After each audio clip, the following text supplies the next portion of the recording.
जीव घेतलिया उणे चालो नेदीसी साजणे मृत्यू रे स्वामीपणे तेही नव्हे. आता आपला चाललेला जो विषय आहे तो सद्गुरू महिम्याविषयी आहे. आणि सद्गुरू हे तत्व हे पूर्णपणे परब्रह्म तत्वच आहे, त्याच्यापेक्षा काही भिन्नता नाही. त्यामुळे एक परमात्मा आणि सद्गुरू याच्यात अंतरच काही राहत नाही. तर त्या संदर्भामध्ये ते मोठेपण कशा शब्दात सांगावं, कारण ज्ञानदेवांना हे सगळं सांगण्याची आवश्यकता का जाणवते, त्याचं कारण असं की सद्गुरू देहरूपात आहे, समोर आहेत, परमात्म तत्व दिसत नाही. आणि मग त्याच्या गुणांचं वर्णन करतो की तो निर्गुण आहे, तो निराकार आहे, त्यानंतर तो अखंड आहे, तो एकरस आहे, तो अव्यय आहे. हे सगळं वर्णन ठीक आहे, तो आम्हाला या त्रिगुणात दिसतच नाही, कारण तो त्रिगुणाच्या पलीकडे आहे. आणि त्यामुळे त्याचं पलीकडे असले पण हे आम्ही समजू शकतो, कारण या ठिकाणी आम्हाला तो ह्या त्रिगुण जगतामध्ये त्याचं दर्शन होणार नाही असं नाही, तो दिसला जाणार नाही असं नाही, पण तो दिसण्याची एक विशिष्ट प्रक्रिया आहे, ज्या प्रक्रियेमध्ये मर्यादित स्वरूपात तो आमच्या अनुभवाला येईल किंवा समाधी अवस्थेमध्ये त्याच्या मूळ स्थितीमध्ये अनुभवाला येईल. ते जी काही असेल की अनुभूतीची कक्षा, अद्वैताचा अनुभव, ते सगळं प्रकरण वेगळं. पण आज असं आहे, जो चालता बोलता हातापायांचा 4 माणसांसारखा देहधारी सद्गुरू आहे, त्या सद्गुरूला ही सगळी विशेषणं आम्ही लावतो. ब्रह्मानंदम, परमसुखदम, केवलम ज्ञानमूर्तीम, द्वंद्वातीतम, गगनसदृशम, तत्वमस्यादी लक्ष्यम, ही सगळी जी वाक्य आहेत ते सगळ्याचं तो लक्ष आहे. सर्वं खलु इदं ब्रह्म तत्वमसि वगैरे वगैरे वाक्य,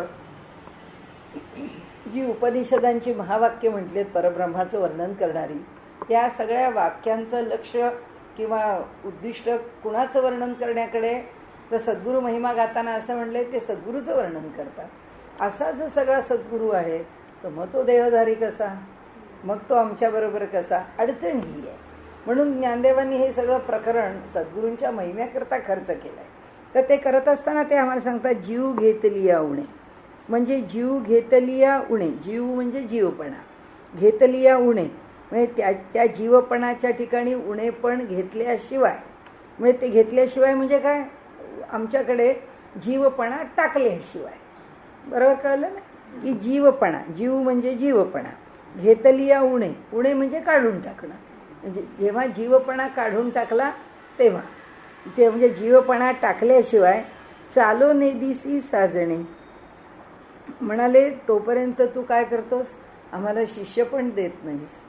चालो नेदीसी साजणे, तू आम्हाला शिष्यपणा देत नाहीस.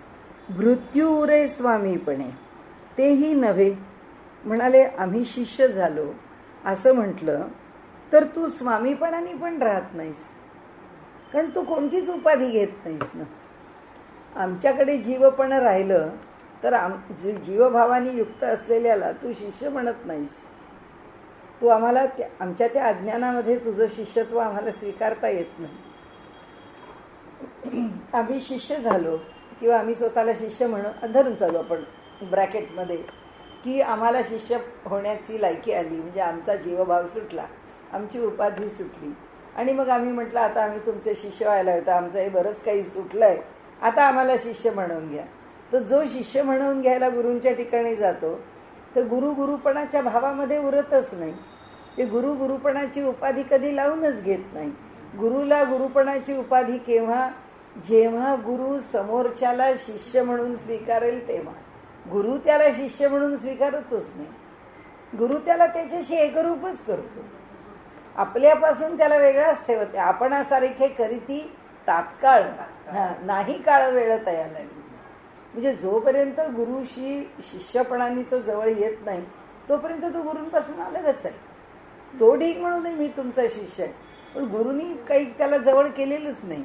जेव्हा गुरुनी त्याला जवळ करण्याची वेळ येते तेव्हा गुरुचं स्वामीपण आणि शिष्याचं भृत्यपण, भृत्य म्हणजे सेवकपण. आता स्वामी सेवक भाव राहूच शकत नाही, कारण गुरु स्वामी भावच स्वीकारत नाही.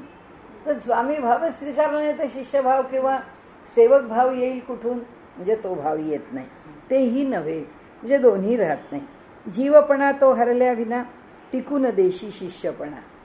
कारण आम्हाला शिष्यत्व प्राप्त करायचं तर आमचा जीवभाव पूर्ण गेलाच पाहिजे. गुरुला हे अपेक्षितच आहे. आणि शिष्यसंबंधी स्वामीपणा आलेलाही नुरोदेशी, म्हणजे जीवासी असता जीवपण न लाभे त्या शिष्यपण. जोपर्यंत जीवाच्या ठिकाणी जीवपण आहे तोवर शिष्यत्व लाभत नाही. आणि शिष्य भेटता गुरुपण देशी सोडून आपुलेही. आणि जेव्हा शिष्याकडे जीवभाव सुटतो तेव्हा तू तुझा गुरुभाव सोडूनच दिलेला असतोस, तो तू स्वीकारतच नाहीस. आता म्हणून विशेषाचे नावे आत्मत्वही न साळवे, किंबहुना न व्हावे कोणीच या.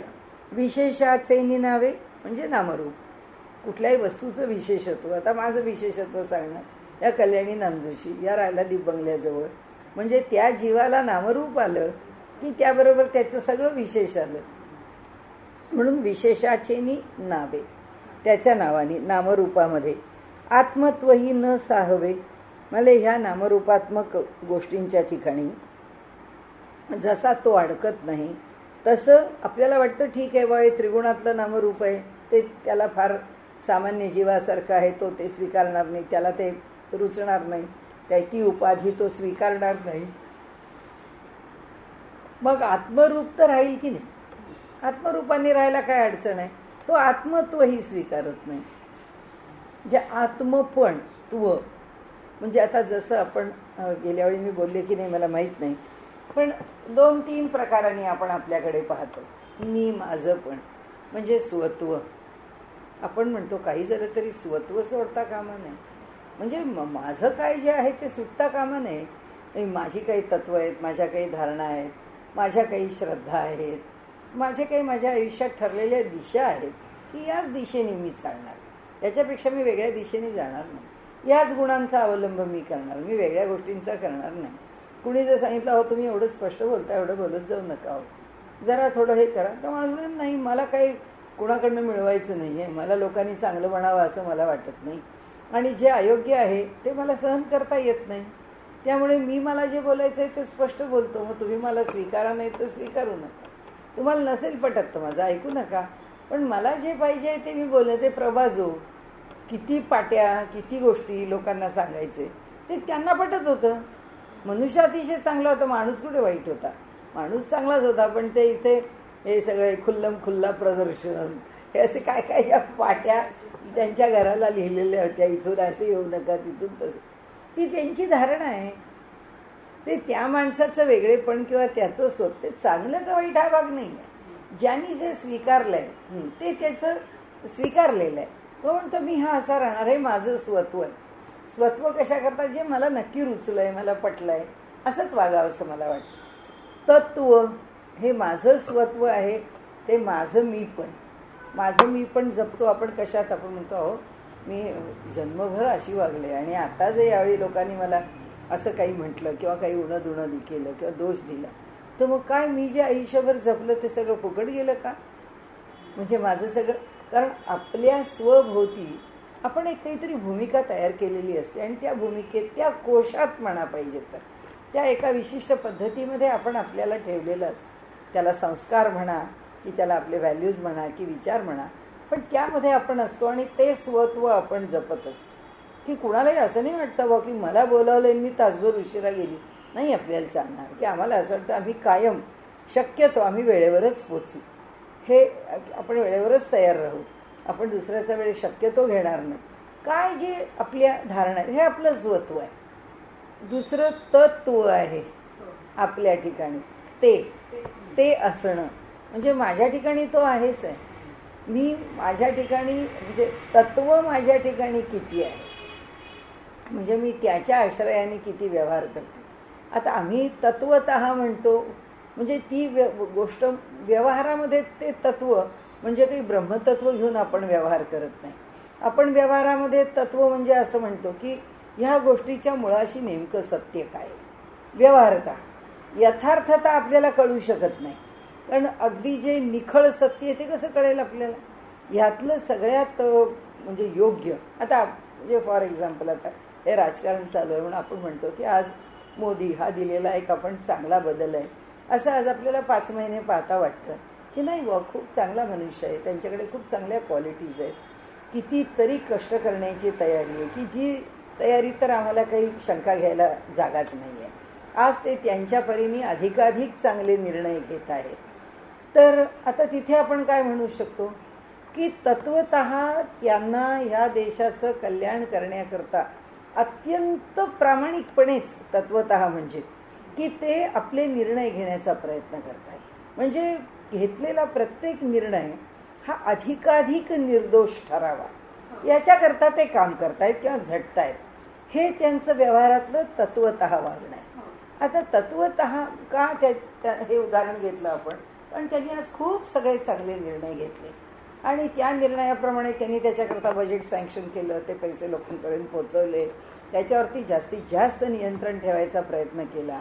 पण समजा आपण धरूया स्वच्छता अभियानाच्या 19व्या सालामध्ये हे सगळं करूनसुद्धा काही लोकांनी घोटाळे केले, काही लोकांनी पैसे खाल्ले, काही लोकांनी काम करण्यात दुर्लक्ष केलं आणि जी काही यंत्रणा आहे ती यंत्रणा कितीही कार्यक्षम नेमली, त्याच्यावरती लक्ष ठेवलं तरीसुद्धा त्या यंत्रणेचं आपल्याला तर धरावंच लागतं की 20-30% फेल्युअर आपल्याला धरूनच पुढे चालावं लागतं. तर हे जे फेल्युअर येतं याच्यामध्ये त्यांनी घेतलेला प्रत्येक तत्वतः निर्णय असला तरी तो निर्णय कितीही तत्वतः घेतला तरी व्यवहारतः तो तितका सिद्ध होतोच असं नाही आहे.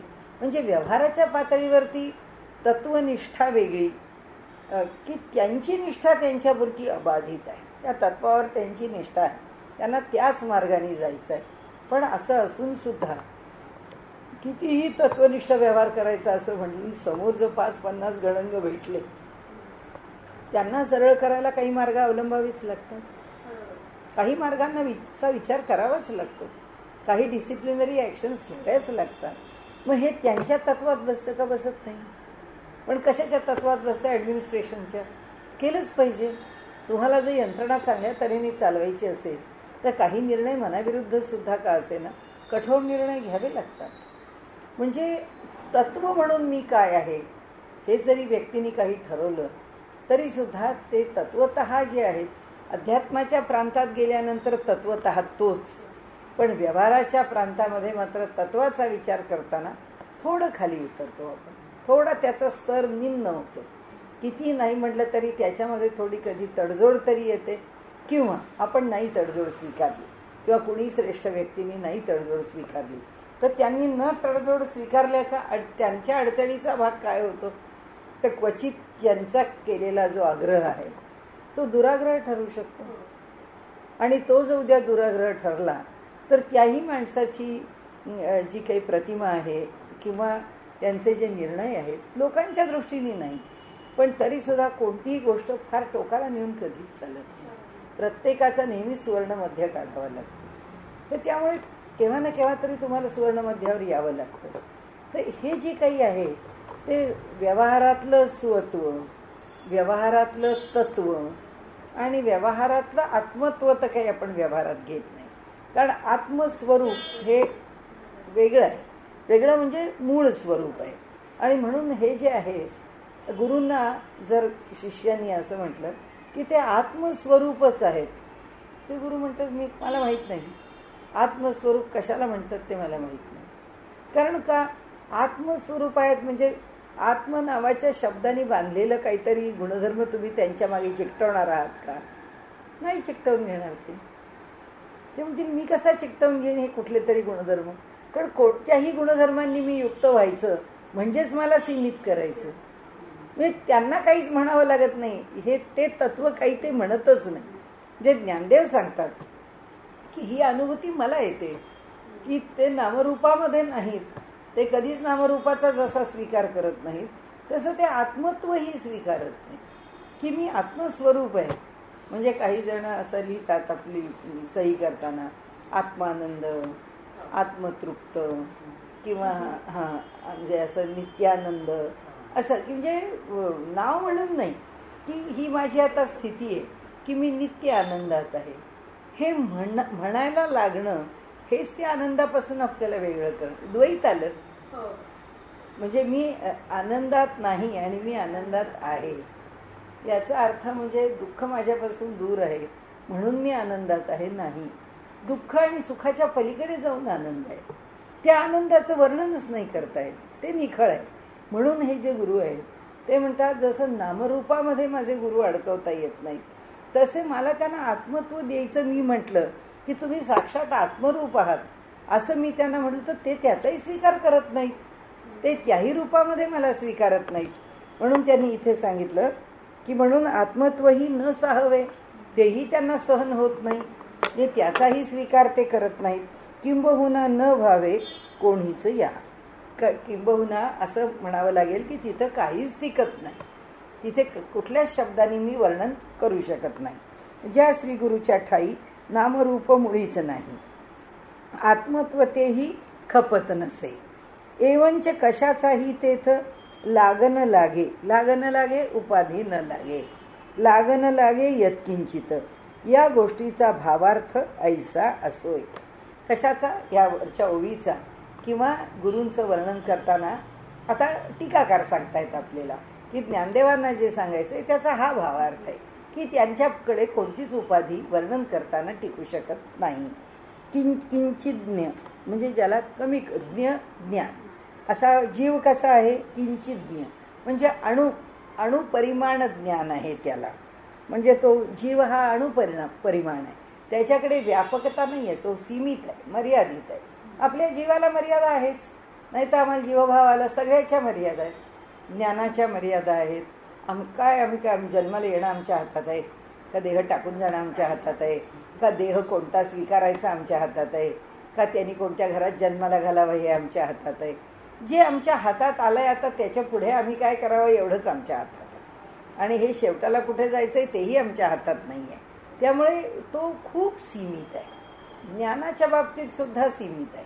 आपण आपल्याकडून आपल्या मर्यादेमध्ये ते काय मिळू शकतं, त्या ज्ञानाचा आनंद आपल्याला त्याची हौस आहे म्हणून आपण त्या काहीतरी 4 गोष्टी समजून घेण्याचा प्रयत्न करतो.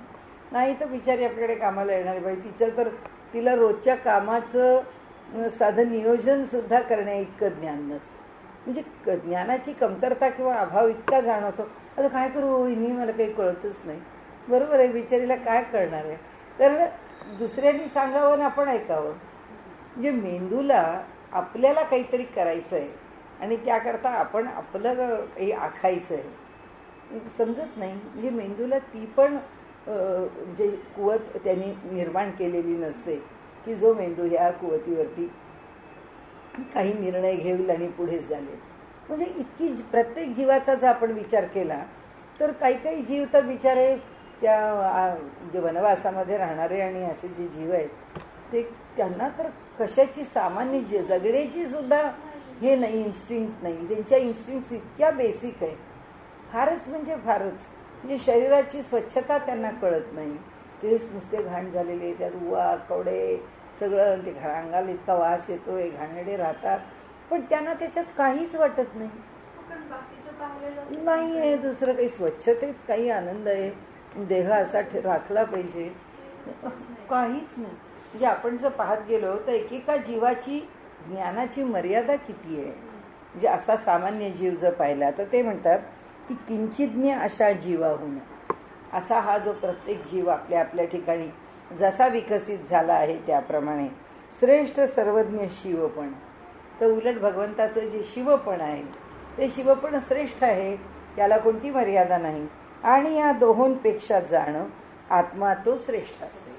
कारण शिवपण का आलं, जगाला निर्माण केलं, निर्माण करताना मर्यादा आली, कारण त्यांनी काय काय स्वीकारलं, उत्पत्ती स्वीकारली, नंतर त्याचं पालकत्व स्वीकारलं, लय स्वीकारला. हां, म्हणजे हे गुण त्यांनी लावून घेतले आपल्या मागे. गुणांनी मर्यादित झालं त्याचं शिवपण, म्हणजे ईश्वराचं ईश्वरपण, की त्याला मर्यादा झाली. म्हणजे त्या ईश्वरी सत्तेसारखा हा काही सद्गुरू नाही, आणि त्या जीवासारखा तर तो किंचिज्ञ मुळीच नाही. शिवासारखा सर्वज्ञ म्हटला तरीही तो त्या किंचिज्ञाच्या तुलनेने सर्वज्ञ झाला, पण किंचिज्ञ आणि सर्वज्ञाच्या पलीकडे तो आत्मतत्व आहे. म्हणजे मौली म्हणते आपण का त्याला कमी समजलं, आपण त्याला त्या आत्मतत्वाशीच नेऊन ठेवलं ना इथे. म्हणून तो आपला आत्मात जाणं, आत्मा तो श्रेष्ठ असे. या दोघांपेक्षा आत्मा श्रेष्ठ आहे. परी हा विशेष भाव आत्म्या लागी वाटे वाव, वाव म्हणजे वावगा. हां हां, म्हणजे आत्म्याला हा जो विशेष भाव आहे, या भावाचं भाव पण कशाला स्वीकारायचं. एखादा मनुष्य खूप उदार आहे आणि तो मदत करतच असतो. आता तो काय करतो हे तो लोकांना सांगत पण नाही, पण केव्हा ना केव्हा तरी लोकांच्यापर्यंत पोचतं. आणि ज्याच्यापर्यंत जे पोचतं तो 4 लोकांना सांगायचा प्रयत्न करतो, अहो यांनी मला मदत केली. दुसरा म्हणतो, अहो यांनी मला मदत केली. की हे त्याचं उदारपण लोकांपर्यंत जायला लागलं की लोक म्हणतात, अहो आम्हाला कल्पना नाही, आमच्या जवळ राहणारा माणूस एवढ्या लोकांकरता काम करत असतो, एवढा परोपकारी आहे, आम्हाला माहीत नाही. पण त्याला त्याच्या उदारपणाचं भांडवलच करायचं नाही आहे, तर त्याला तो उदार आहे हे नामाभिधान त्याला लावूनच घ्यायचं नाही आहे. कारण हे उदारपण आहे म्हणून तो ते करतच नाही आहे. ही उदारता म्हणून तो स्वीकारून करत नाही, त्याला वाटतंय म्हणून तो करतो. हां, की तो म्हणतो मला ठीक आहे, आत्ता या क्षणी असं वाटलं की याला गरज आहे, दिलं, विषय संपला. माझा पुढच्या क्षणी त्याला गरज आहे वाटलं, दिलं, विषय संपला. म्हणजे मी अमक्याकरता अमुक करते, मी तमक्याकरता तमुक करते, ही भावनाच नाही. तसं आहे ते की आत्मा कितीतरी श्रेष्ठ आहे, त्याच्या श्रेष्ठतेबद्दल वादच नाही आहे. पण गुरूंना हे उगाचच वाटतंय, हे कशाकरता लावून घ्यायची उपाधी, असं म्हणतात ते. की कितीही श्रेष्ठता असली तरी ती उपाधी आहे आणि ती उपाधी लावून घ्यायची का, असं. म्हणून आत्म्या लागी वाटे वावगं वाटतं, तो आपला आपण स्वयमेव विराजत असे. तर तो कसा आहे, ही उपाधी आत्मत्वाची उपाधी तो लावून घेत नाही. मग तो काय करतो, तो आपला आपण स्वयमेव, तो आपला आपल्या ठिकाणी स्वतः या रूपामध्ये विराजत, तो त्या ठिकाणी शोभतो, तो आपलेपणाने शोभतो. एवढंच. म्हणजे तो आत्ता आहे हे त्याचं अस्तित्व, बस. हे अस्तित्व हेच त्याचं असलेपण, हीच त्याची उपाधी, हीच त्याची जाणीव. म्हणजे सामान्य करून जे आले विशेषण ते आत्म्या लागून खपत नसे. म्हणजे सामान्य करून, म्हणजे सामान्यतः आपण आत्म्याकरता जी जी काही विशेषणं लावतो ती विशेषणं त्याच्या ठिकाणी काही जोडली जात नाहीत.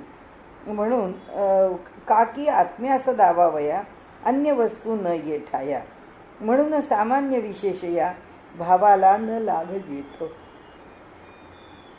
कारण काय, तर आत्म्याला प्रकट करण्याकरता या ठिकाणी कुठलीही दुसरी वस्तू तुलनेला उपलब्ध नाही. म्हणजे आत्म्याचं स्वरूप सांगण्याकरता जर दुसरी वस्तूच उपलब्ध नाही, तर म्हणून सामान्य विशेष या भावाला न लाग जेथे. म्हणून याच्या ठिकाणी हा किंचिज्ञ सामान्य आहे, ह्याच्या ठिकाणी विशेषता आहे. म्हणजे गुरुच्या ठिकाणी गुण विशेष आहेत आणि बाकीच्या माणसांच्या ठिकाणी सामान्य गुण आहेत, असं होतच नाही. ते कुणाला सामान्य म्हणत नाही, कुणाला असामान्य म्हणत नाही. म्हणून आपल्याकडे असं म्हटलंय की एक शेवटची स्थिती अनुभवाची अशी येते अद्वैतामध्ये की जिथे भक्ती आणि अभक्ती यांची पंगत एक होते. म्हणजे हा भक्त आहे आणि हा अभक्त आहे हे कोण ठरवणार आणि हे कशाकरता ठरवणार, या दोन उपाध्या कशाकरता लावणार. म्हणून ज्ञानेश्वर महाराजांना त्रास देणाऱ्या माणसाचा राग काय येत नाही. आपण म्हणतो हे फार सहन करतात, अहो त्यांना काही सहन करावं लागत नाही. सहन करावं लागत नाही म्हणजे त्यांची धारणाच नाही आहे. सहन कोणाला करावं लागतं, ज्याला दुःख होतं. म्हणजे माझा अपमान झाला आणि तो अपमान मला जेव्हा सहन होत नाही पण मला बोलायचं नाही, तेव्हा मला तो सहन करावा लागतो. कारण तो मला सहन होत नसतो अपमान झालेला, म्हणून मला बोलायचं नाही आहे. मग मी गप्प बसून तो ऐकून घेते आणि मग काय त्याचा त्रास होईल तो कितीही दिवस झाला तरी तो आपला आपण सहन करतो. तो लोकांना सांगत नाही किंवा दाखवत नाही. त्यांना ते होतच नाही.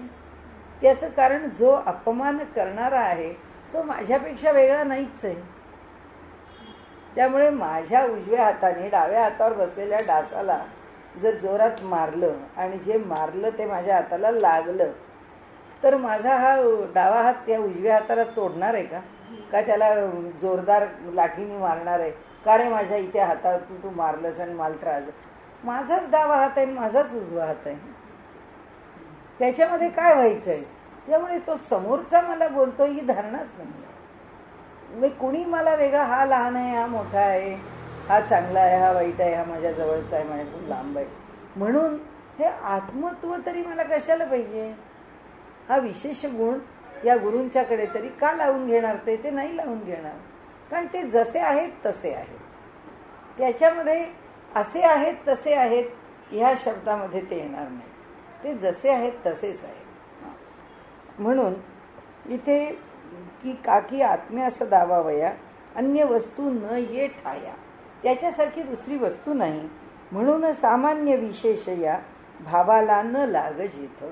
म्हणून सामान्य पण नाही, विशेष कोणती विशेष वस्तू या जगातला आम्ही काय उचलून उचलणार. आधी किती शांत प्रशांत महासागरासारखी, आणखी किती त्यांच्या चारित्र्याची उंची हिमालयाच्या एव्हरेस्ट शिखरासारखी असं आम्ही म्हटलं तर ते म्हणतील एव्हरेस्ट शिखर काय आणि तो प्रशांत महासागर काय.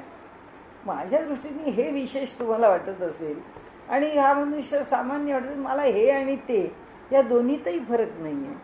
अर्थात त्यांना ह्या कशाचंच काही घेणं नाही, ह्या कशाचंच घेणं नाही. ह्याला आम्ही काय केलं आहे, प्रत्येकाला सेग्रिगेट केलं आहे, प्रत्येकाचे तुकडे पडले, सगळ्यामध्ये हे वेगळेपण आणलं. हिमालयाला हिमालय आम्ही का म्हटलं, कारण इतर डोंगर तेवढे उंच नाहीत म्हणून. प्रशांत महासागराला का म्हटलं, त्याच्या इतकी खोली कोणाची नाही म्हणून. म्हणजे आम्ही कोणती गोष्ट मापनामध्ये कशाशी तरी तुलना केल्याशिवाय आम्हाला काहीच मांडता येत नाही. म्हणजे द्वैत स्वीकारल्याशिवाय आम्ही वर्णनच करू शकत नाही. मग ते म्हणतील की ही सामान्य जमीन इतकी जुनी झाली आहे, त्याच्यासारखे तुम्ही सनातन पुरातन आहात. म्हणजे असं म्हटलं काय, किंवा तुम्ही अगदी हिमालयासारखं उंच याच्यात काही अर्थ नाही. याला माझी तुलना करून माझं वर्णन केलं आणि हिमालयासारख्या एवढ्या मोठ्याची, त्यानं दोन्हीही फरक पडत नाही. कारण दोन्ही नामरूपांनी सीमित आहेत, त्यांना त्याच्याशी काय करायचं. म्हणजे त्यांना ह्या कोणत्याच सामान्य आणि विशेष अशा कोणत्याच गुणधर्मांनी त्यांना काहीच फरक पडत नाही. आणि म्हणून ते म्हणतात की सामान्य विशेष लक्षण न घडे द्वैता वाचून. वेगळेपण घेतल्याशिवाय हे त्याचं लक्षण येऊ शकत नाही. आणि जे हरपे द्वैतपण तेव्हाच दर्शन सद्गुरूचे. जेव्हा द्वैतपण दूर जातं तेव्हाच सद्गुरू भेटू शकतात, तोपर्यंत काही ते भेटू शकत नाहीत. ऐशा सद्गुरू दर्शनाची जया इच्छा होईल साची, तयाने निज नामरूपाची होळी पाहिजे प्रथम केली. या पातळीवरचा जो सद्गुरू आहे त्या सद्गुरूला जर आम्हाला पाहायचं आहे, पाहायचं म्हणजे डोळ्यांनी त्याचा नाक डोळे हातपाय दिसतातच आहे, तसा नाही, त्याच्या जवळ जायचं आहे, त्यांनी आपल्याला जाणायचं आहे, त्यांनी आपल्याला जवळ करायचं आहे. तर हे त्यांनी आपल्याला आपलं म्हणावं यासाठी ते म्हणाले आधी आपलं नामरूप सोडा. माझं वैशिष्ट्य, मी शिष्य आहे, मला काय येतं आहे, मला असं वाटतं आहे, म्हणजे मी त्यांचा शिष्य आहे, यात त्यांचा किती मोठेपणा आहे.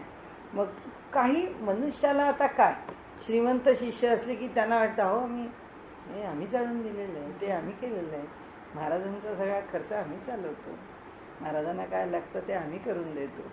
म्हणजे त्याच्यात काय अहंकारच आहे, दुसरं काहीच नाही. ते म्हणाले जे करायचं आहे ते करताना ज्याचा उच्चारसुद्धा होत नाही अशा पद्धतीने जो करत राहतो किंवा केलं जे काही कार्य केलं जातं ते कार्य आहे. ते कार्य केव्हा होतं, जेव्हा माणूस आपलं नामरूप विसरतो तेव्हा. असं नामरूप सर्वस्व जेव्हा विसरलं जाईल तेव्हाच खरी सद्गुरूची भेट होते, तोवर होत नाही. जेव्हा सगळं विसरण्याची ताकद येते तेव्हाच सद्गुरूची भेट होते. आणि ते म्हणतात की तेव्हाच नामरूपाची होळी केल्याशिवाय सद्गुरूची भेट होऊ शकत नाही. ते इतकं सोपं प्रकरण नाही आहे. म्हणून होळी पाहिजे प्रथम केली. आपल्याला पूर्णपणे नष्ट केलं पाहिजे, आपला अहंकार निःशेष गेला पाहिजे. आपण काय करू, आम्ही काय सगळं आयुष्य घातलं हो इथे, आम्ही काय केलं दुसरं, आम्ही काही केलं नाही, आम्ही हेच करत राहिलो आयुष्यभर, यांचीच धुणी बडवत राहिलो, यांच्याच घरात स्वयंपाक करत राहिलो, यांच्याच घरात काय आता सेवा शब्द वापरा नाही तर न वापरा, यांच्याच घरात कष्ट करत राहिलो. म्हणजे मनुष्य अशा शब्दामध्ये बोलतो आणि म्हणतो एवढं केलं यांच्या घरी, पण आम्हाला याचं काहीच मिळालं नाही. एवढं करून सुद्धा आमच्या आयुष्याला सुख मिळालंच नाही. ते म्हणतात असा सद्गुरू भेटायचाच नाही. जो जे करतो त्याचं त्याला करण्याच्या आधीपासूनच स्मरण आहे, त्याला काय सद्गुरू भेटणार आहे. म्हणून राती नुरेची सूर्या, सूर्याला रात्र शिल्लकच राहत नाही. ना तरी लवण पाणिया, पाण्यात टाकल्यावर लवणाचं लवण पण शिल्लक राहत नाही. नुरेची जेवी चेलिया निद जैसी, ज्याप्रमाणे जागं झाल्यानंतर मनुष्याकडे झोप राहत नाही. जाग्या चेलिया जागं झाल्यानंतर, तसं सद्गुरूचे समोरी शिष्यपणाची न उरे उरी. तसंच सद्गुरूच्या समोर एकदा हा समोर गेला की तिथे शिष्याचं शिष्य पण राहतच नाही. कारण का जेवी रात सूर्या पुढारी किंवा मीठ जलापुढे वा जागे झाल्यावरी नीद जैसी नुरे खरी, तैसे सद्गुरू समोरी नुरे शिष्याचे शिष्यपण. तसा सद्गुरू पुढे शिष्य नावाने तो भिन्न राहूच शकत नाही. जो भिन्नपणे राहतो तो शिष्य नव्हे, आणि तो सद्गुरू त्याच्यासमोर दिसत असला तरी त्याला सद्गुरूचं दर्शन झालं आहे असं म्हणणं नव्हे. सद्गुरूच्या दारात पुष्कळ असतील, पण सद्गुरूला कोणी ओळखलं, त्याला कुणी यथार्थपणे जाणलं. तर कापुराचे थळीव, थळीव म्हणजे अलंकार किंवा वडी, किंवा कापरात कोरीव काम करून निर्माण केलेली वस्तू, कापराच्या मोठ्या अशा ह्याच्यापासून कापरात. तर नुरेची आगीची बरव, म्हणाले आगीची बरव, आगीमध्ये जर टाकलं, तो इतकं सुंदर अगदी त्याच्यावर कोरीव काम केलंय. कापराचं एक मोठं आपण हे घेतलंय तुकडा वडीचा, आणि त्याच्यावरती कोरीव काम केलंय, किंवा त्याचे सुंदर अलंकार बनवलेत कापराचे, आणि काय केलंय आगीची, तो आगीच्या जवळ आलं ते जे काही आहे ते. नुरेची बरव म्हणजे बरव म्हणजे शोभा, त्याची शोभा शिल्लक राहत नाही. त्या ठिकाणी आल्या कापुराचं थळीव, नुरेची आगीची बरव, आगीच्या काही राहत नाही. नुरेची रूप नाव तैसे येया, काय त्याचं नाव रूप राहिलं. एवढं मोठा दागिना केला होता, कुठे राहिला त्या दागिन्याचा आकार ना उकार, काही राहिलं नाही. तर त्यामुळे त्याचं ना नाम राहिलं म्हणाले, ना रूप राहिलं. नुरेची रूप नाव तैसे येया, तसं ह्या शिष्याचं होतं. यया म्हणजे या शिष्याला किंवा या शिष्याच्या बाबतीत. कापुराचे अलंकार करोनी थोर सुंदर, अग्नीजवळ नेल्यावर नामरूपासह नाश त्यांचा, काही राहत नाही. तेवी सद्गुरू समोर शिष्यत्व न टिके साचार, एकदा अनन्य झाल्यावर अंशेही. एकदा अनन्य झाला तो की कणभर सुद्धा त्याचं शिष्यत्व शिल्लक राहत नाही. आणि जोपर्यंत त्याचा अंश जरी शिल्लक राहिला तरी शिष्यत्व त्याला अशा सद्गुरूचं प्राप्त होत नाही. सगळं सुटावं लागतं. आणि त्यामुळे याच्या हातापाया पडे तरी वंद्यत्वे पुढे नमंडे, न पडेची हा भिडे भेदाची या. आता याच्या हातापाया पडे म्हणाले, जरी सद्गुरू हातापाया पडलं म्हणजे अगदी विनवणी केली 10 वेळा की अहो आता आम्हाला तुम्हाला नमस्कार करायचा आहे, की तुम्ही माझ्या पुढे तुमचे नमस्कारा करता चरण ठेवा, तुमच्या पायावरती मला डोकं ठेवायचं आहे. म्हणून ज्ञानेश्वर माऊलींनी सुद्धा सद्गुरूंचं काही मागितलं नाही, फक्त 2 चरण मागितले.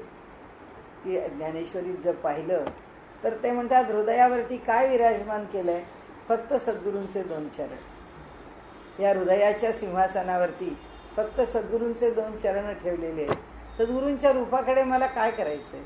त्यांचं ते रूप व्यापक प्रकट करतील, त्यांचं ते विश्वरूप प्रकट करतील, नाही तर अनंत ब्रह्मांडामध्ये व्यापलेले मला त्यांचं रूप दाखवतील. मला फक्त त्यांच्या चरणाशी भक्ती करता मतलब आहे. आणि म्हणून इथे ते म्हणतात तरी वद्यत्वे पुढे न मंडे.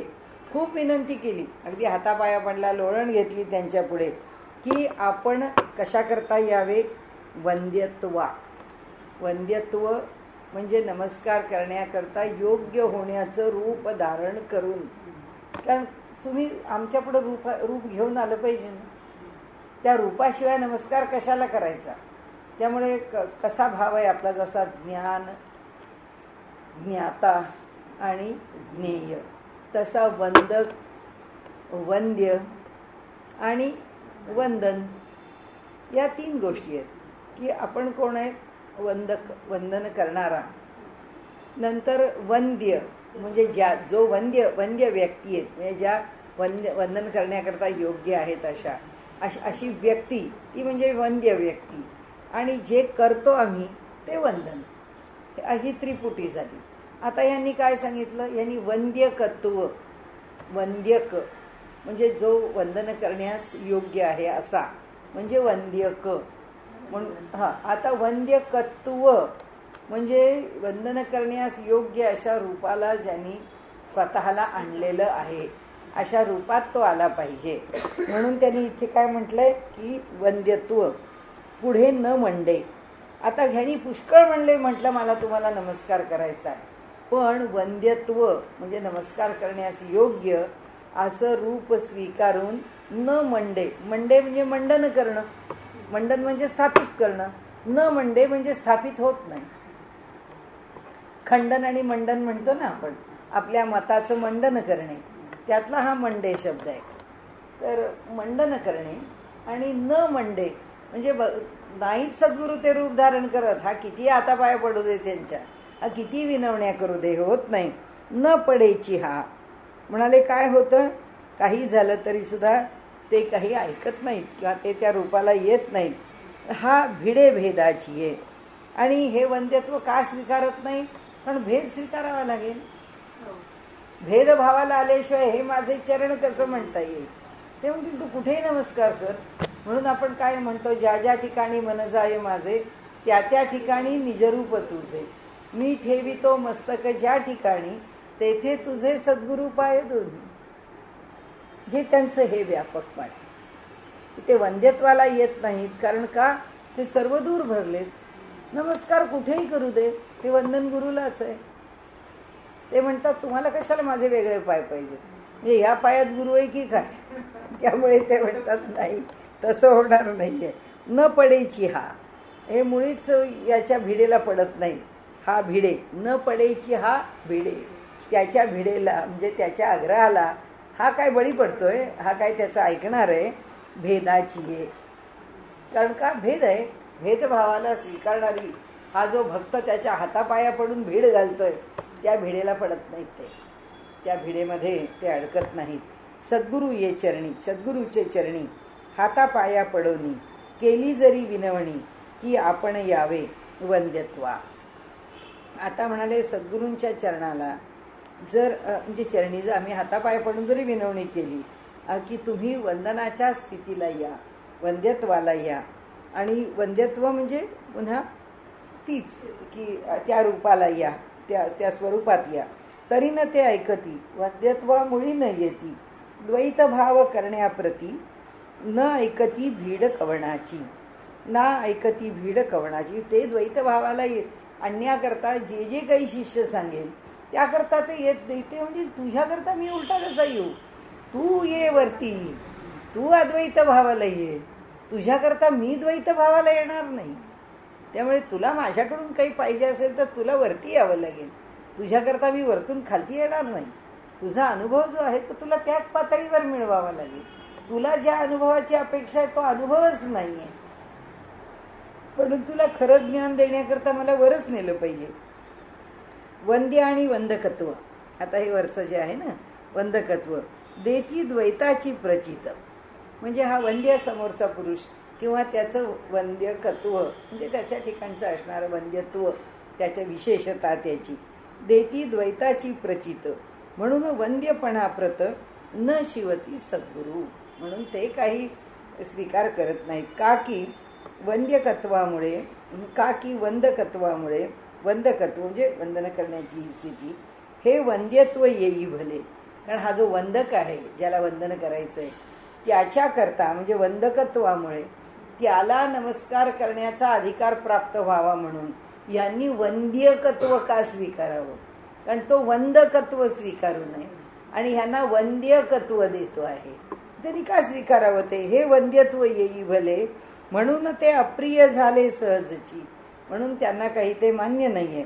ते मुळीच वंद्य नित्य, वंद्य वंदक भावातीत, ह्या दोन्ही भावांच्या ते पलीकडे.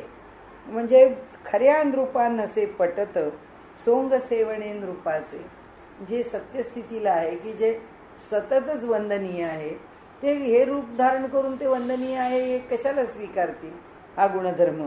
म्हणून आपणाप्रती रवी उदो न करी जेवी, हा वंद्य नव्हे तेवी वंदनासी. ज्याप्रमाणे सूर्य आहे तो आता मी उदयाला आलोय, आता बघा, आता माझा प्रकाश घ्या, असं काही तो म्हणत नाही. तो सदा उदितच आहे. आम्ही फिरतोय, आम्ही त्याच्या समोर येतोय म्हणून एकदा उजेड एकदा अंधकार आहे, नाही तर तो सदाच उजेडात आहे. तो आमच्या पुढे प्रभात झाली म्हणून सांगायला आमच्या टी व्हीवरचा चला उठा हो उठा मोदी साबणाच्या स्नानाची वेळ झाली ही जाहिरात घेऊन तो येत नाही. त्याला यायचं काही कारण नाही आहे. म्हणाले इथे हा वंद्य नव्हे तेवी वंदनासी. तसंच हा सुद्धा असा वंद्य नाही वंदना करतात की त्यांनी प्रकट व्हावं, त्याचं मोठेपण आम्हाला कळावं, मग आम्ही वंदन करावं. असा जर तो असता तर त्यांनी प्रकट होऊन आमच्याकडनं काही करून घेतलं असतं. असा तो नाहीच आहे, त्याचं स्वरूपच वेगळं आहे. आणि म्हणून आपल्याकडे अवतार संकल्पना वेगळीच सांगितली आहे. म्हणजे भगवान श्रीकृष्ण अवतार घेतात, लोकांच्या करता प्रकट होतात. प्रकट होतात म्हणजे काय की लोकांना जेव्हा अज्ञान त्यांनी कारणं सांगितली की ह्या रूपामध्ये का प्रकट होतात ते, त्याचं कारण आहे असं यदा यदा ही धर्मस्य ग्लानिर्भवती.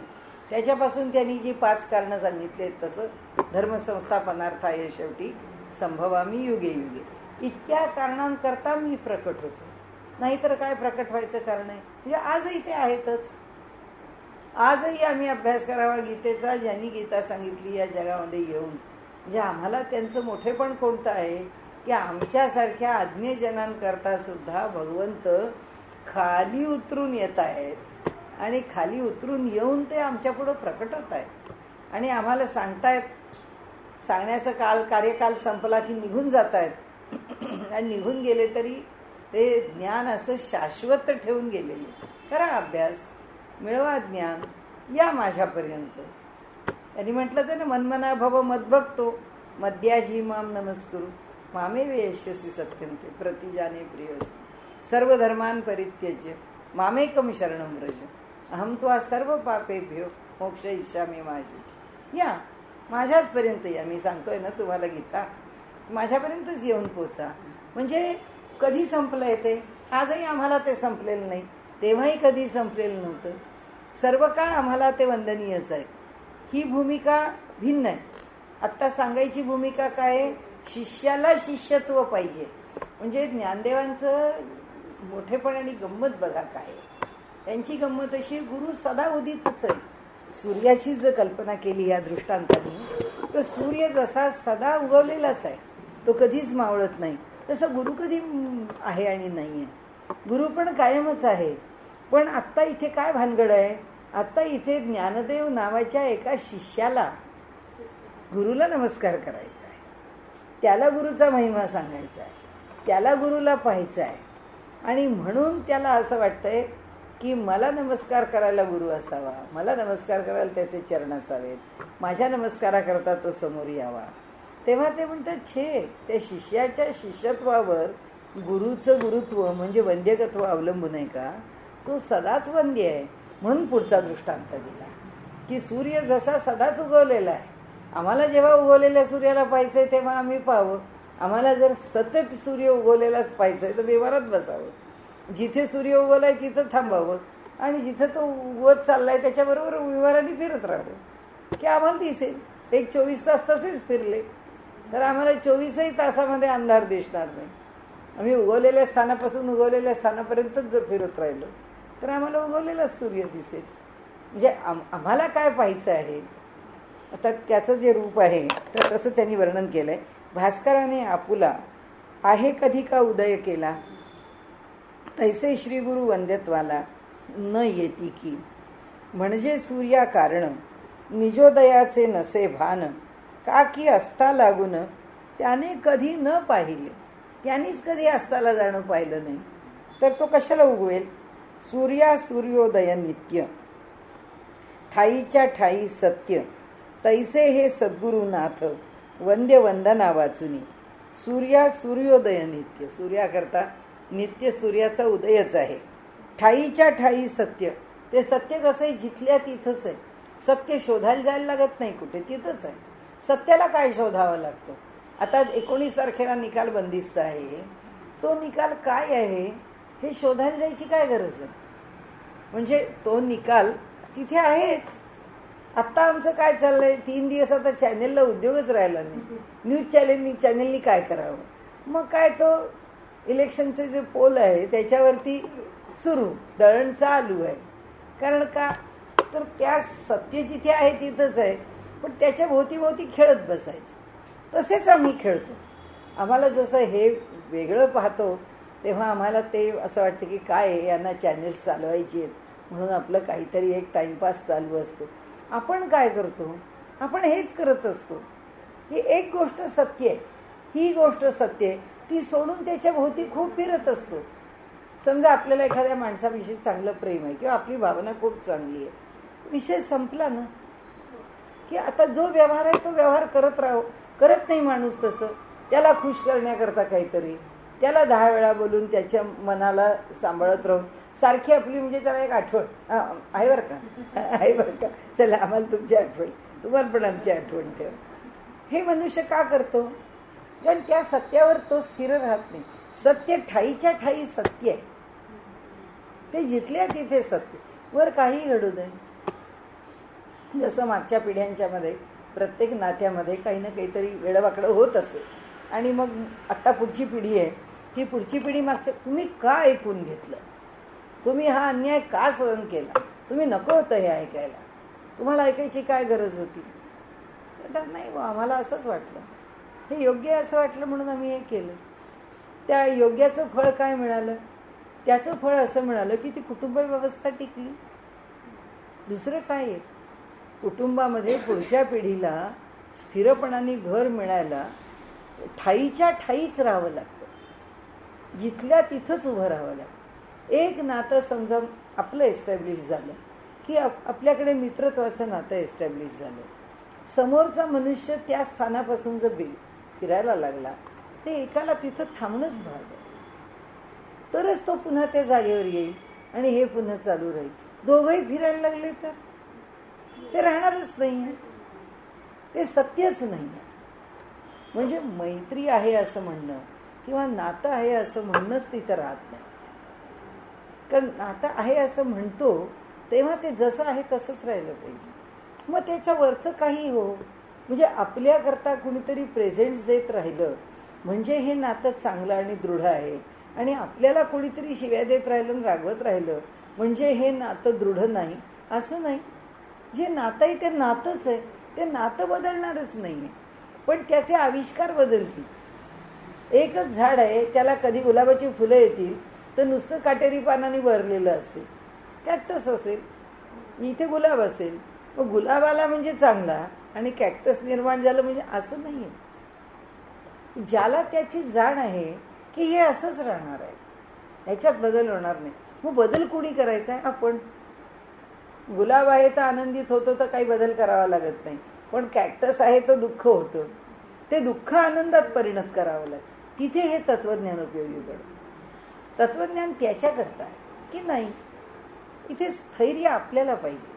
काय येईल ते येईल, काय होईल ते होईल, जसं असेल तसं असेल. आपण नाही भटकता कामा, आपण नाही भरकटता कामा. कारण खूप मनाविरुद्ध चाललं, खूप गोष्टी आपल्याला प्रतिकूल चालल्या की लगेच मनुष्य गोंधळतो आणि तो काहीतरी वेगळं शोधायला लागतो. आत्ताचे जे सगळ्या सिरियल्स ज्याला आपण सोप ऑपेराज म्हणतो ते तसंच आहे की मूळ वास्तव सोडून आपल्या मनाच्या कल्पना लढवत राहायच्या. अरे कल्पनेवर कधीच वास्तव चालत नाही, वास्तव नेहमीच वेगळं आहे. तुम्ही कुणालाच त्या कल्पनेमध्ये घुसवू नका, आपल्या मुलांना सुद्धा नाही. की आता तुम्हाला सगळे सुखाचे हे पाहिजे, तुमची ही सोय केली पाहिजे. अरे कशा करता? जे वास्तव आहे त्याला समोर जाऊ दे. की घर अगदी ती मुलं यायची म्हणजे असं पाहिजे, मग त्यांना ते कपडे इतके असेच केले पाहिजे, त्यांची ही व्यवस्था ठेवलीच पाहिजे. काय गरज आहे? त्यांना झगडू दे ना. जे पॉझिटिव्ह आहे जे निगेटिव्ह आहे त्याला तोंड देऊ दे ना, त्यांना दोन्ही कळू दे. काय असं ते आपल्या समोर गोष्ट आहे भगवान बुद्धांची, हां, की वडिलांनी इतकं त्याला आईवडिलांनी इतकं बंदिस्त करून झाकून ठेवलं तर काय झालं, जग उघडच झालं ना त्यांच्यासमोर. म्हणजे होणारच आहे ना. वास्तव कधीच कोणी नाकारू शकत. ह्या जगामध्ये माणसाला उघड्यावरती उभं राहायचंच आहे. किती जरी छत्र्या घेऊन आम्ही उभे राहिलो तरी केव्हा तरी ऊन खायचंच आहे. तर मग त्यांना त्याची जाणीव द्या ना. आणि म्हणून वास्तवाला सामोरं जाताना म्हणजे वास्तव जे आहे ते वास्तवच आहे. त्यामुळे इथे जे त्यांनी म्हटलंय ना की ठाईच्या ठाई सत्य सत्याच्या ठिकाणी उभंच आहे. सद्गुरू सद्गुरूंच्या स्थानावरती उभेच आहे. शिष्य किती सत्यत्वाकडे जाऊ शकतो हे महत्वाचं आहे. त्यातल्या निखळ सत्याला आम्ही स्वीकारू शकतो का नाही. आम्ही काय स्वीकारू शकतो. 2 वेळा गुरूंना नमस्कार करतो. एखाद दिवशी रात्री थकलो तर झोपताना म्हणतो आता फार झोप आली, गाईगाईने नमस्कार करून पडतो, झालं. ते इतकी तर आमची त्यांच्या जवळ जाण्याची ताकद आहे. काय अपेक्षा करावी त्याच्याकडनं आपण त्या एका भूमिकेला किती ठाम आहोत. म्हणजे हे उदाहरण म्हणजे काही त्याचा अर्थ नव्हे. आमच्या अंतःकरणातली भावना किती सुदृढ आहे. भावना सुदृढ आहे. डोळ्यावरची झोप खाडकन उडेल की नाही नाही आपला नमस्कार राहिला आहे, चला आता एकदा नीटपणे नमस्कार करून मग झोप.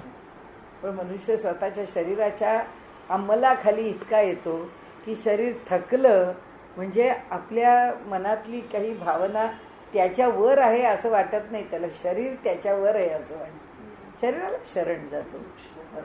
फरक आहे. हां जातो ना आपण. शरीराला शरण जातो, आपल्या भावनेला नाही शरण जात. म्हणजे ही माणसं कशी जातात. या नरेंद्र मोदींना असं एक झटका खावाच लागला की नाही. आत्ता परवाच्या त्यांच्या इलेक्शनच्या काळामध्ये चांगला आवाज बसला हे आपल्याला दृश्य कळलं. बिचाऱ्यांना काय दुखणं झालं कोणाला माहिती, पण बोलता येत नव्हतं. पण म्हणजे जो मनुष्य दिवस रात्र अथक कामं करतो. आत्ता जर पाहिलं 5 महिन्यात तर त्यांना कुठे विश्रांती दिसत नाही. सारखा परदेश आहे, हिंदुस्थानात फिरणं आहे. प्रत्येक कामाकरता माणूस फिरतोय. लगेच तिकडे परदेशातून नाही आले तर ही इलेक्शन ड्युटी सुरूच झाली. म्हणजे दुसऱ्या दिवशी ती स्वच्छता मोहीम की तिसऱ्या दिवशी महाराष्ट्रामधल्या याचा पुन्हा इकडे महाराष्ट्र तिकडे हरियाणा, इकडे महाराष्ट्र तिकडे हरियाणा चालू. म्हणजे करताना देह जो आहे तो दाखवतो की नाही आपली चुणूक. त्यांनी दाखवली की आवाज बसला, बोलता येईना. म्हणजे नुसतंच बोलता येईना असं नसणार. शरीराला काहीतरी ताप आला असेल, काहीतरी झालं असेल, अंग मोडून आलं असेल, थंडी वाजून आली असेल. पण जे मोठेपण माणसाचं कुठे आहे त्याच्यावरती नियंत्रण करून तो आपल्या भावनेला अधिक महत्त्व देतो. नाही तर एखाद्याने आपल्या सगळ्या सभा कॅन्सल केल्या असत्या. काही न होता सुद्धा राहुल गांधींनी 2 सभा कॅन्सल केल्या. त्यांनी कुठे घेतल्या त्या सभा, गेलेच नाहीत. अर्ध्या सभेतून राज ठाकरे निघून गेला. आता ह्याला कुणी काही बोललं नाही तरी निघून गेला. लोकसभेच्या इलेक्शनमध्ये मोदींवर किती आरोप करत होते. कुठलाही आरोप केला तरी आपली सभा जी करायची ती हे जे आहे ना ठाईच्या ठाई तिथे राहणं डटून. हां की काय होत असेल होईल, काय परिणाम व्हायचा असेल तो होईल. पण आता आपल्याला काय करायचं, जे करायचं आहे तेच करायचं. तर ही जी त्याच्या मागची भूमिका आहे ना, हा वंद्य नव्हे तेवी वंदनासी. त्यामुळे जेव्हा तो उगवतो तेव्हाच त्याला वंदने नाही, सतत वंदने. म्हणजे आपण जे मगाशी म्हटलं ना की आपल्या तत्त्वज्ञानाच्या भाषेमध्ये बोलायचं तर स्वत्व, तत्व आणि आत्मत्व हे जेव्हा आपल्या व्यवहारामध्ये तिन्ही एका पातळीवर येईल ना तेव्हा आपला व्यवहार आपल्याला सुखावं होईल. कारण ह्या तीनही पातळीवरती जेव्हा आपल्या मनामध्ये काही संदेह राहणार नाही की माझं स्वत्व अहंकाराने व्याप्त आहे, माझं तत्व पुन्हा अहंकाराने व्याप्त आहे. कारण एक अहंकार घेतला की त्याच्यात बाकीचे सगळे आले, सगळे इतर गुण त्याच्यामध्ये आले, तेही अहंकाराने व्याप्त आहे. आणि आत्मत्व तर माझ्या ठिकाणी मला प्रत्ययालाच येत नाही. कधीतरी केव्हा तरी खरंच देवा या जगात काही खरं नाही बरं, एक त्याच्याशिवाय दुसरं नाही, ही येणारी जाणीव फार क्वचित आहे. आणि ती येते ती सुद्धा उद्वेगातनं, कधीतरी मनाच्या फार विरुद्ध झालं की कधीतरी. सुखासुखी मनुष्याला भगवंता फक्त तू करायस आणि आम्ही तुझ्याच ठिकाणी असावं, याच्यासारखं दुसरं आनंदाचं काही नाही, हे सगळं बाजूला राहावं असं कधीच वाटत नाही, कधी वाटत नाही. म्हणजे वयाने मोठे होत चाललो तरीसुद्धा असं वाटत जातं अरे आता ही दिवाळी आपण अनुभवतोय, पुढच्या वर्षीची दिवाळी इतक्याच तब्येतीच्या चांगल्या स्थितीमध्ये अनुभवायला मिळावी, असाच विचार मनात येतो. असा नाही विचार मनात येत की भगवंता काय आहे, तू इथं ठेवलंस काय, तुझ्याकडे ठेवलंस काय, सारखंच आहे असं नाही वाटत. असं वाटतं भगवंत तू मला हे चांगलं आयुष्य दे, चांगल्या प्रकारे जगायला दे, असंच आरोग्य संपन्न आयुष्य दे.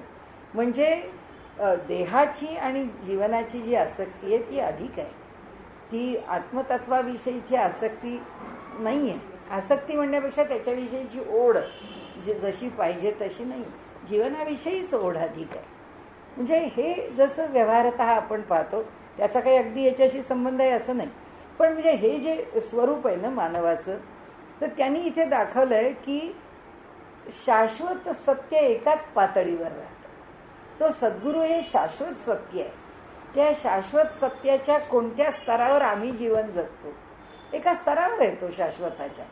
आम्ही त्या स्तरावर कुठे आहोत, आम्ही कुठेच नाही आहोत. त्या स्तरापासून किती खाली आहोत तेवढंच फक्त बघायचं. आणि किती खाली आहोत तिथून काय एखाद दोन पायऱ्यावर जाऊ शकतो का, तर आम्ही या आयुष्यात काहीतरी मिळवलं असं म्हणायचं. हा वंद्य नव्हे तेवी वंदनासी, म्हणून ते म्हणतात की म्हणजे सूर्याकारण निजोदयाचे नसे भान, का की असता लागून त्याने कधी न पाहिले. आम्ही काढणार सूर्यास्ताच्या वेळा, त्याला कशाला पाहिजेत त्या सूर्यास्ताच्या वेळा. सूर्योदय नित्य, सूर्योदय नित्य, ठाईच्या ठाई सत्य, तैसे हे सद्गुरुनाथ वंद्य वंदना वाचली. ही जी स्थिती आहे याचा अभ्यास आम्हाला काय उपयोगाला पडतो, तो व्यवहारात उपयोगाला पडतो. आम्ही नाही या स्थितीला पोचणार, आमचं हे कार्यच नाही.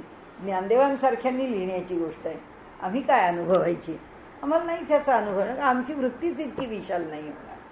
पण आम्ही जिथे आहोत तिथे तरी आम्ही धड राहतो का, तिथे तरी आम्हाला सगळ्यापासून अलिप्त होता येतं का, चांगल्यापासून वाईटापासून, राग द्वेष मान अपमान मनाविरुद्ध एवढंसं घडलेलं चालत नाही.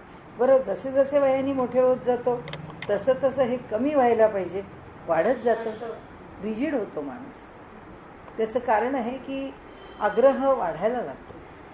मी तुम्हाला म्हटलं तसं एक वैचारिक परिपक्वता एका बाजूनी येते आणि दुसऱ्या बाजूनी वैचारिक रिजिडिटी येते. ती परिपक्वता रिजिड करते माणसाला.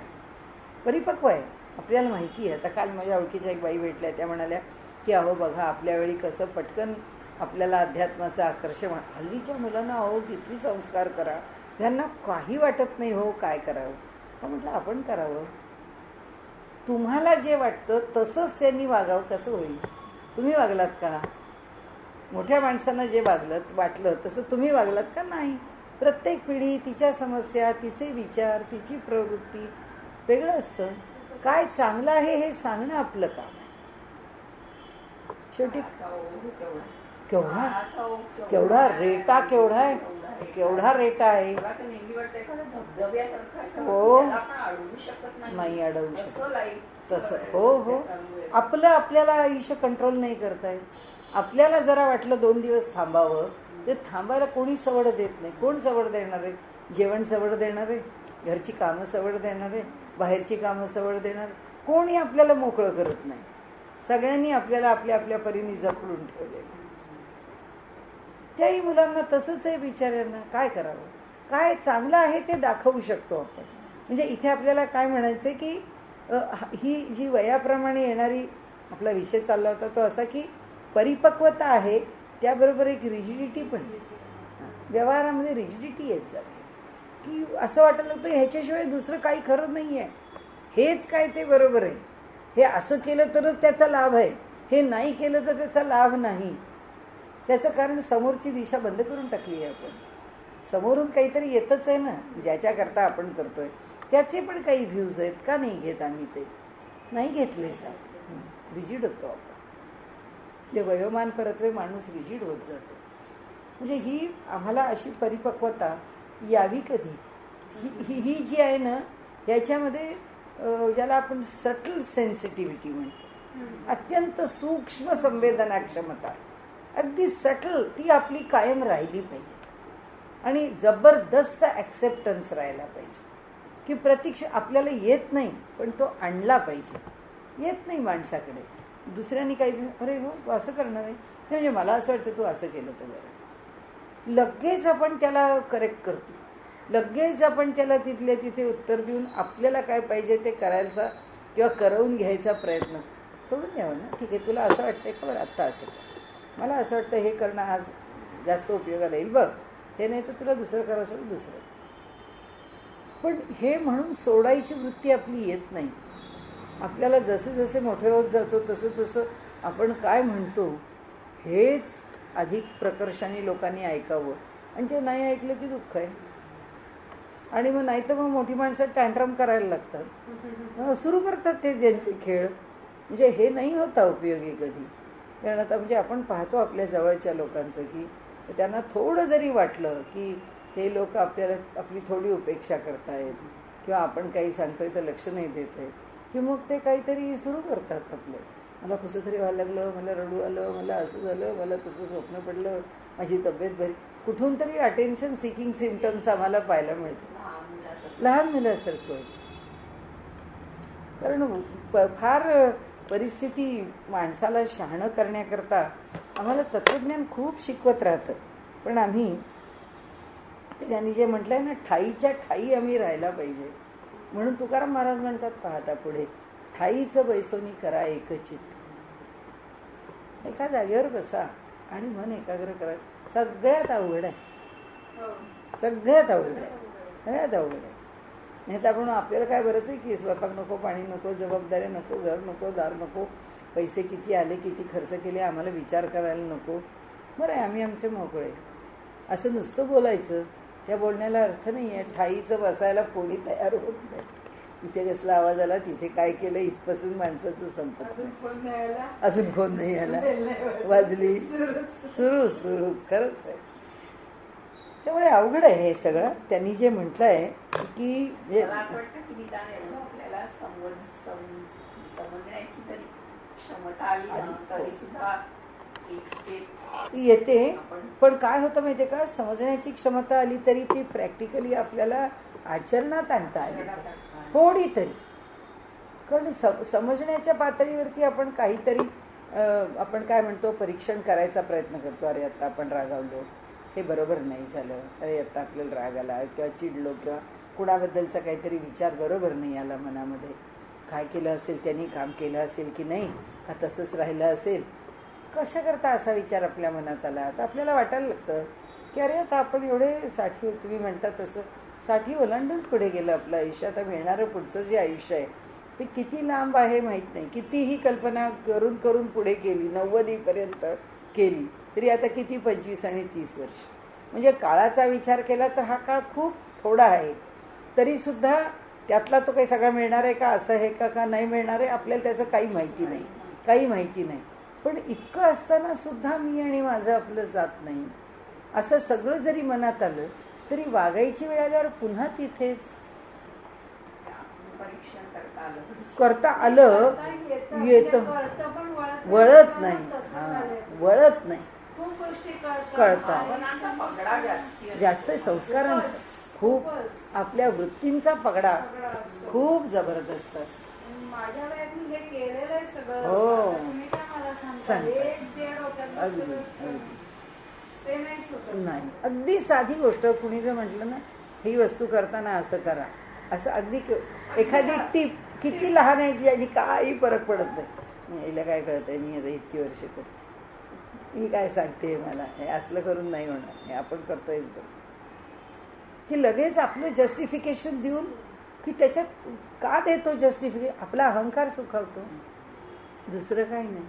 हां ते म्हणते तर तसं करून पाहू किंवा ठीक आहे ते ॲक्सेप्ट करू, तसं नाही होत. कारण आपल्याला जेव्हा एखादी वस्तू आपली चांगली होते असं म्हटलं की त्यातला जो आपला एक्सपर्टाईज आहे तो फायनल आहे असं आपल्याला वाटायला लागतं. करावा केलं आहे. आणि त्यांनी जर नाही केलं तर त्याची जी प्रतिक्रिया येते ना की हो तोही चांगला करणारा असला तरी त्याला दुसऱ्याचं चांगुल पण पटकन स्वीकारता येत नाही, म्हणून त्यांनी त्याच्यातली खोड काढली असं आपल्याला वाटतं.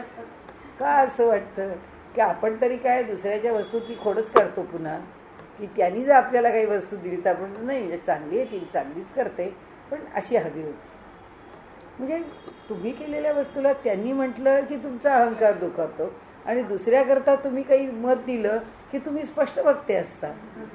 हां, म्हणजे आपण आपलं मत स्पष्ट देत असतो. मग त्याचं स्पष्ट मत तुम्हाला का बोचतं? ते मात्र स्वीकारता येत नाही. म्हणजे सगळा खेळ अहंकाराचा आहे आणि मला तर वाटतं पुढच्या वयात केवळ अहंकाराचा खेळ आहे. कारण काही मिळवायचं नसतं. सुदैवाने आर्थिकदृष्ट्या संपन्नता असते, सगळं काही ठीक असतं. आता तसं काही होण्या नसतं तसा विचार केला तर. आणि मग मनुष्य त्याच्याच भोवती खेळ करत बसतो. म्हणजे त्याच्या पलीकडे जाऊन खूप छानसं जग आहे, त्या जगाकडे तो वळत नाही.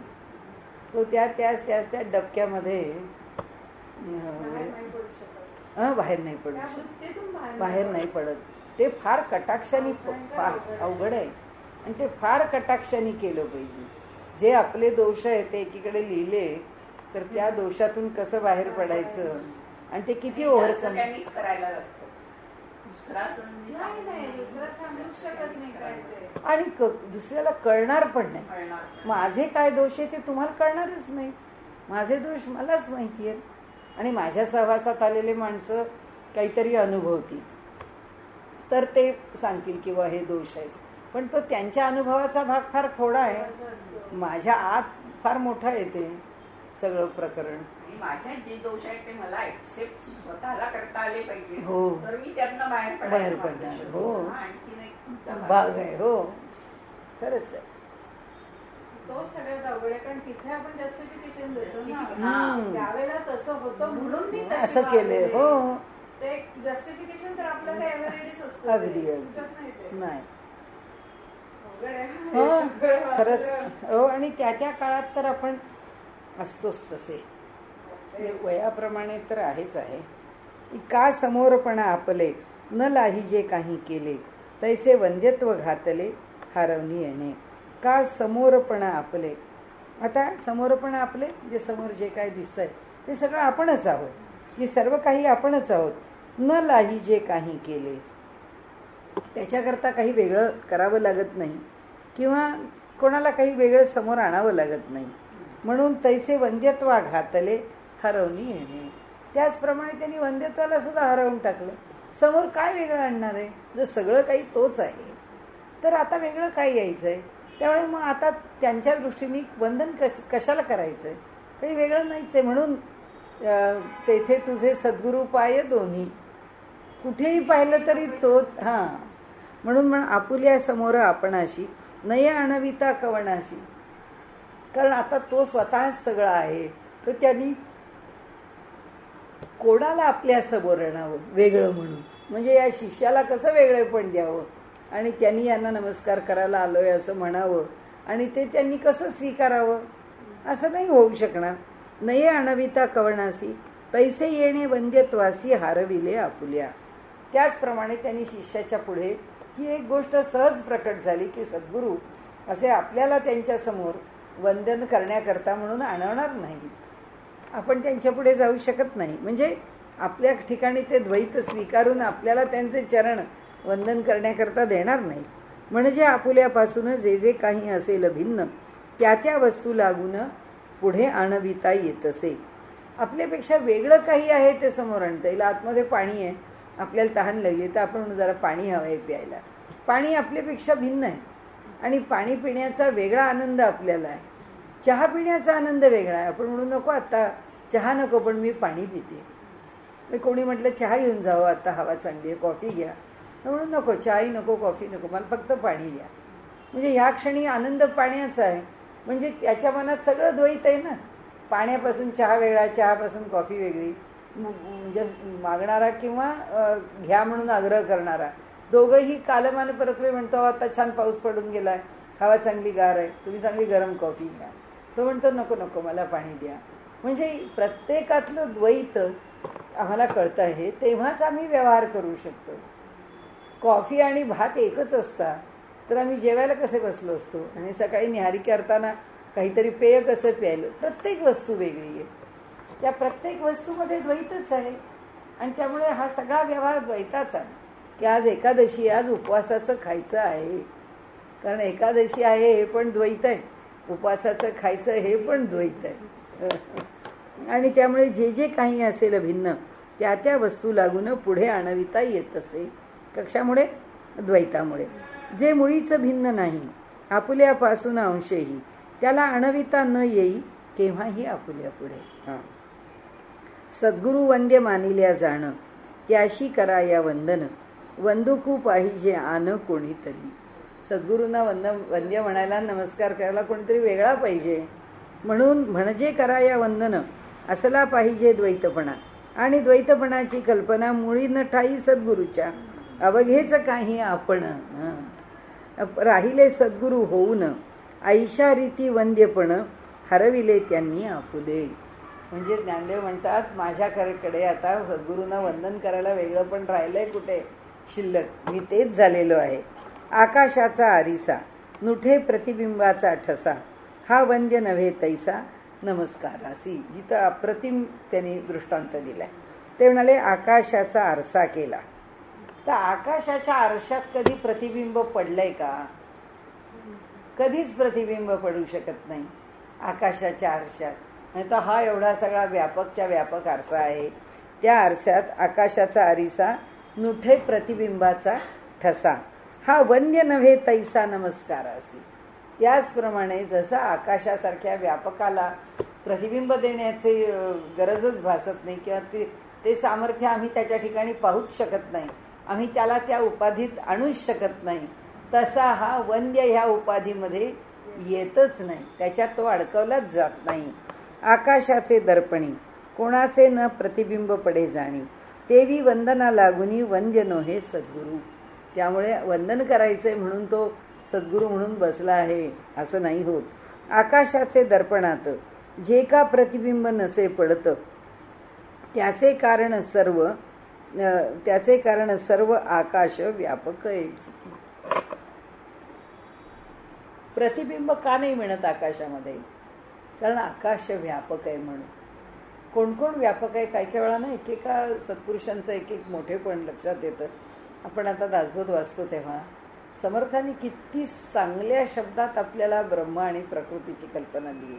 आकाश म्हणजे ब्रह्म आणि वायू म्हणजे शक्ती. वास.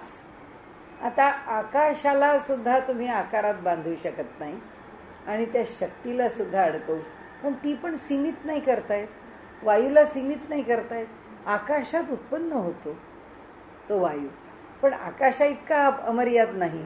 कारण का? त्याला आकाशाचा आधार लागतो आणि त्या आधारात वायू, त्या आकारात, त्या आधारात तो उत्पन्न होतो. म्हणजे कशाच्या तरी आश्रयाने उत्पन्न होतो.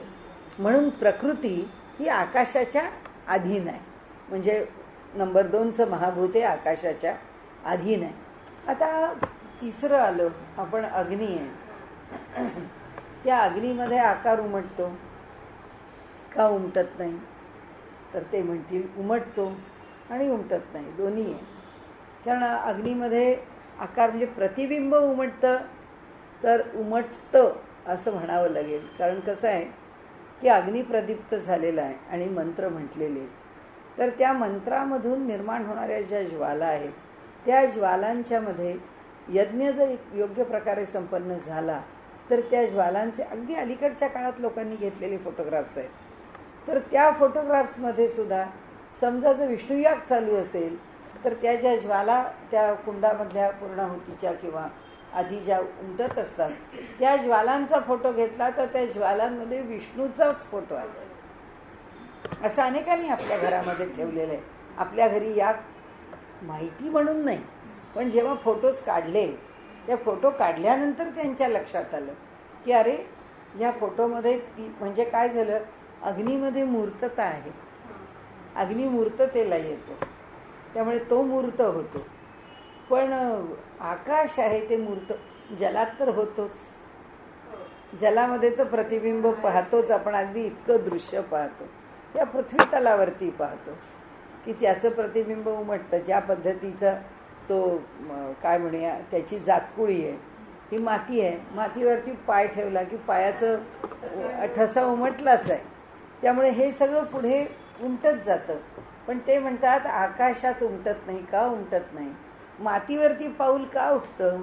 कारण खाली मातीला एक प्रकारची मर्यादा आली आहे, खालून मर्यादा आहे म्हणून त्याच्यावर पाऊल ठेवलं आहे, आणि ठेवलं आहे म्हणून ते उमटलं आहे. जलाला मर्यादा आहे, जलाला खालून कुणी थांबवलं नाही आहे, पण त्याला खालून एवढा जलाचा तो वॉटर कॉलम आहे, ते जे सगळं पाणी आहे खालपासून वरपर्यंत आलेलं, त्याचा त्याला खाली आधार आहे, आणि त्या आधारावरती प्रतिबिंब पडलं आहे. अग्नीला त्याच्या ज्वाळांचा आधार आहे की ज्याच्यामधून ते प्रतिबिंब आकाराला आलेलं आहे, की समोरचा बोलतोय तो शब्दांनी बोलतोय आणि शब्दांना आकार धारण केला आहे त्या, आणि अग्नीमध्ये ते प्रतिबिंब उमटलं आहे. ते म्हणतात की प्रतिबिंब आकाशामध्ये उमटूच शकत नाही, कारण आकाश कसं आहे, आकाश म्हणजे अवकाश, अवकाश म्हणजे पोकळी, पोकळीमध्ये त्याला मर्यादा कशाची घालणार, त्याला मर्यादाच नाही. म्हणजे आम्हाला जर पाहायचं आहे प्रतिबिंब, तर त्या काचेला पारा लावून सीमित केल्याशिवाय प्रतिबिंब पाहताच येत नाही, किंवा तो जो पत्रा आहे त्याला चकचकीत केल्याशिवाय, कारण आम्हाला चांगलं दिसायला हवं म्हणून चकचकीत, नाही तर धुतलेल्या ताटात सुद्धा प्रतिबिंब दिसतं. म्हणजे दिसणं ते फिक्कं आहे का स्पष्ट आहे हा भाग वेगळा, पण प्रतिबिंबाला सीमा लागते, आणि सद्गुरूंच्या ठिकाणी सीमा नाही. ते आकाशासारखं व्यापक आहे, की आकाश जसा सीमेच्या पलीकडे आहे तसं सद्गुरूंचं स्वरूप आहे. आणि त्यामुळे आम्हाला सद्गुरू वंद्य होऊ शकत नाहीत, कारण वंदना करता ते सीमित होणार नाहीत. म्हणून जेथे ज्याची व्याप्ती नसे तेथे त्याचे पडत असे, प्रतिबिंब सांगते ऐसे निसर्गाचे शास्त्र की. प्रतिबिंबाकरता निसर्गशास्त्र सांगतं की म्हणाले व्यापकता जिथे नाही आहे त्या ठिकाणी त्याचं प्रतिबिंब पडू शकत नाही. त्या जेथे ज्याची व्याप्ती नसे तेथे त्याचे पडत असे, प्रतिबिंब सांगत असे ऐसे निसर्गाचे शास्त्र की. त्याला हा माणूस आहे आणि प्रतिबिंबाकरता समोर आरसा आहे, आरशामध्ये माणूस व्यापलेला नाही आहे, किंवा त्या समोरच्या आरशाला त्याची व्याप्ती मर्यादित आहे, तो मर्यादित आहे म्हणून समोरच्याचं प्रतिबिंब पडू शकतं. आकाशाला मर्यादाच नाही आहे, तर तिथे प्रतिबिंब पडायला कुठली मर्यादा आहे, मर्यादाच नाही तिथे. इथे पाण्यामध्ये म्हणून आपण म्हणतो जलात प्रतिबिंब का पडतं, कारण खाली असो बाजूला असो किती विस्तार असो, पण ज्याच्यावर प्रतिबिंब पडायचं त्याला त्या खालची मर्यादा आहे, मर्यादा त्या स्थानाची. आकाशाला मर्यादाच नाही आहे, तर त्या पोकळीला कसली मर्यादा आणणार, तिथे काहीच नाही. तसा सद्गुरू आहे म्हणतात ते. काय सुंदर दृष्टांत दिलाय त्यांनी, फार छान दिलाय. आत्मरूप श्री गुरुची व्याप्ती आधीच सर्वत्र साची, म्हणून वंद्यवंदकाची गती तेथे कुंठित होऊ शकत नाही. सर्व व्यापकत्वे करून गुरु न होती वंद्य जाण, वंद्य वंदिता आपण तेची होऊन राहिले. सगळं काही तेच आहे, त्याची सगळी त्रिपुटीच त्यांच्या ठिकाणी विसर्जित झालेली आहे. त्यामुळे कल्पना कशाची करा तेच आहे. परी नव्हे तरी नवो हे वेखासे का घेवो, परी वंदितयाही ठावो पुरो नेदी.